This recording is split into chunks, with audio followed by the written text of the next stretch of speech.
naman po guys, itong si Kadigungan. Grabe!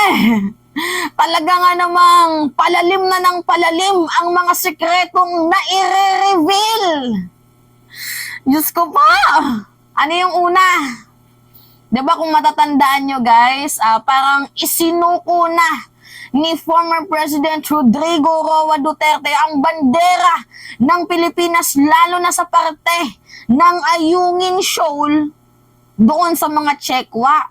Kasi 'di ba merong secret deal, merong kasunduan, meron pong commitment etong si former President Rodrigo Roa Duterte na hindi daw po tayo magdadala ng large-scale building materials to reinforce the BRP Sierra Madre at para po magtayo ng structural base dyan po sa Ayungin. Kasi nga 'di ba si President Marcos at yung Congress, meron na pong budget, aprobadong budget na para ho ayusin ang BRP at magtayo ng structural base diyan sa Ayungin.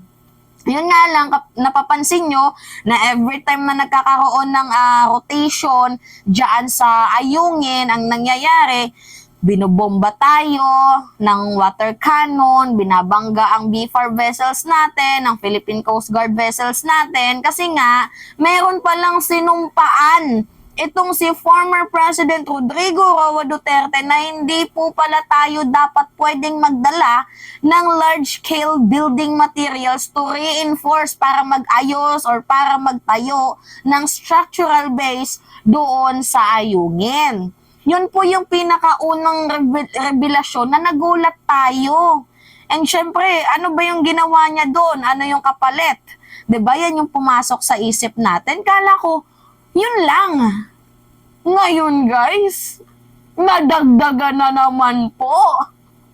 Yung mga lihim na hindi dapat na ibubunyag sa mga hindi inaasahang pagkakataon na i-reveal.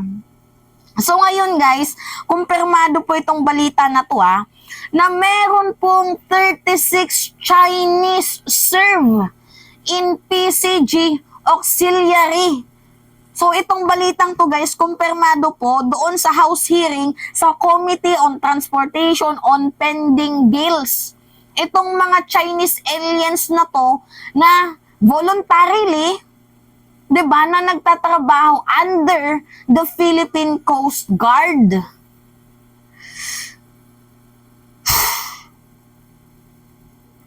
Basahin natin.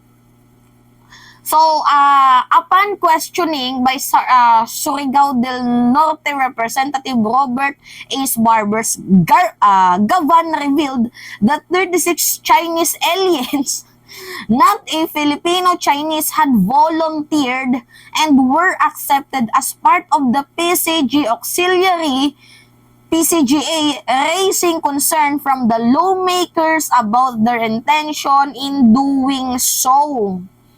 So ano yung purpose dito? Alam to ni former President Duterte, no? So voluntary, ito nga pala guys, ito yung malalang. Voluntarily group po sila. Tapos, ang tilok guys, ang taas ng kanilang mga ranggo.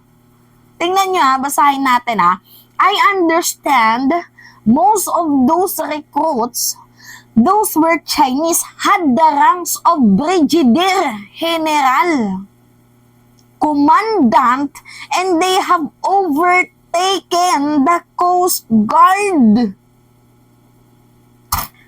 Voluntarily group, volunteer ka na nga lang, ikaw pa yung may pinakamataas na posisyon. Brigadier! Angas! Tindi! Grabe! Tapos ito yung malala dito guys, yung trabaho po ng Coast Guard. Sila na po yung humahawak. Kaya pala no guys, nagigets nyo ba yung yung punto natin dito na galit itong si former President Duterte sa ginagawang national security, 'di ba? Paglilinis sa national security, sa pag-iingat sa national security, kumbaga lahat ba ng kalat sa paglilinis ni President Marcos, galit na galit itong si Digong. Yun pala, sa ginagawang paglinis ni President Marcos, ito yung kanyang mga nakitang dumi. Parang bakterya na dumikit. 'Di ba? And no wonder, kaya nag-focus sa national security issue itong si former President Duterte sa mga NPA kuno. 'Di ba doon siya nakapokus sa mga armadong komunistang grupo sa national security issue para i-cover up. Pansin nyo guys, kasi hindi ito natatopic noon. So ang ginagawa niya ng eksena, yung LCAC, yung mga armadong komunistang teroristang grupo, yan yung kanyang yung kanyang binabalandra sa national security issue. Pero on behalf na lang, 'di ba, ng kanyang pagtatanggol dito sa mga dapat linisin ng armadong teroristang komunistang grupo dahil banta po sila sa ating security threat, sa national security natin. Abay, ito naman pala yung kanyang kina-cover up. 'Di ba? Kaya dapat ang nakita ko lang na nag-vlog nito, if I'm not mistaken, si Enzo Recto.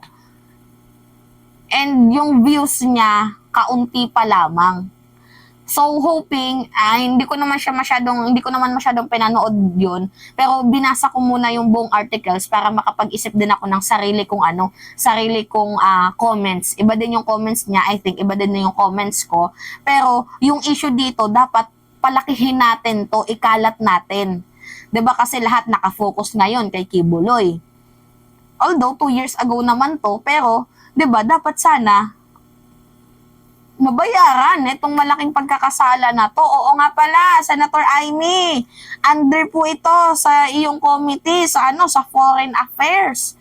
Baka gusto mong magkaroon ng Senate hearing in aid of legislation. 'Di ba, Senator Amy? O bakit sila, unang tanong dito, bakit kayo kukuha ng volunteer dyan pa mismo sa kalaban? Dyan pa mismo sa nagwa-water cannon sa atin? Dyan pa mismo sa bumabangga ng BFAR at PCG natin? O, yan yung pinakaunang tanong, bakit dyan pa kayo kailangan kumuha ng volunteer? Diba? Alam to ni former President Duterte. Kaya nga ngayon, nililinis si President Marcos, tapos hindi natin talaga guys lubos maisip na kung malala yung secret bill niya, mas malala din pala ito. Sko po, alam to ni Digong. Kaya nga itong si President Marcos, todo linis nga dito sa ating sa ating bayan. Tapos ito, yung mga nakikita niya, ganito pala kalalaki ang mga kalat. 'Di ba? Na iniwan ni former President Duterte. No wonder kung kaya't itong si Sara Duterte, puro lang din nakapokus sa NPA kuno, komunistang teroristang grupo, dyan lang siya nakafocus, 'di ba? Pero dito sa West Philippine Sea, no comment. Tapos itong si Harry Roque naman, yung huling banggaan doon sa sa West Philippine Sea, yung sabi niya, kasalanan daw natin kasi tayo pa daw yung nag-overtake. 'Di ba? Kasi dapat ang batas sa dagat right-hand drive. Tapos daw tayo kumaliwa. Mali daw po 'yun. 'Yun yung sabi ni Harry Roque, tayo pa yung sinisisi. 'Di ba? Kakaloka. Tingnan nyo guys, I understand most of those recruits who were Chinese had the ranks of brigadier general. Tindi voluntary ka na nga lang, mataas pa yung ranggo mo bilang isang brigadier. Kaya pala siguro alam ng Chinese yung mga rotary mission natin, yung libot-libot natin. Siguro, kaya alam nila kasi mayroong mga spy. Pansin nyo guys, anong papel ng mga yan? Malamang mag-i-spy. 'Di ba? Grabe naman tong palpak ni Digong. Kumati yung ulo ko. Oh, sabi dito, PCGA is a, yan, ulitin ko sa inyo ha, PCGA is a voluntarily uniform organization with military structure that is attached to the PCG. So ano sila guys, voluntarily group lang naman na under po sila ng Philippine Coast Guard. Pero ang nangyayari, sila na po yung nag-overtaken ng trabaho ng Coast Guard. So what does it mean? Diba? Kakaloka. 36. Ano yung balita? 36 Chinese serve in PCG auxiliary. Baka gusto mong magkaroon, Senator Amy Marcos ng hearing in aid of legislation. Diba? Tantado. Grabe yung mga revelation. Palala na ng palala. Kayo guys, ano yung comment nyo dito? Ano yung gagawin ng mga mga Chinese na yan? Ha? Malamang mag-i-spy. Diba?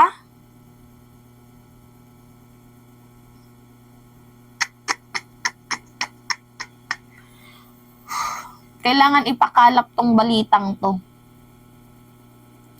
Kasi tayong mga vloggers yung may boses.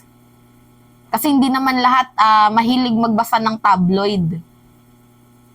At hindi din naman lahat may kakayanan na intindihin yung sinasabi ng tabloid. So we are here para, ipakalap ang message at ipaintindi na ano yung mensahe nito. Ano yung kaukulang mensahe ng 36 Chinese na nag-serve doon sa sa PCG as a auxiliary. 'Di ba?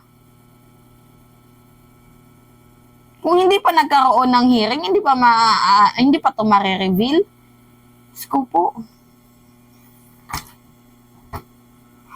Grabe to si Digong. Ano pa kaya yung mga aabangan natin sa susunod na araw? Grabe, no? Palala ng palala at patindi ng patindi. Grabe. Angas mo, boy. Diba? Anyway, it's me again, guys, si Mima Alicia Nyot, nagbabalik ulit para sa ating panibagong video.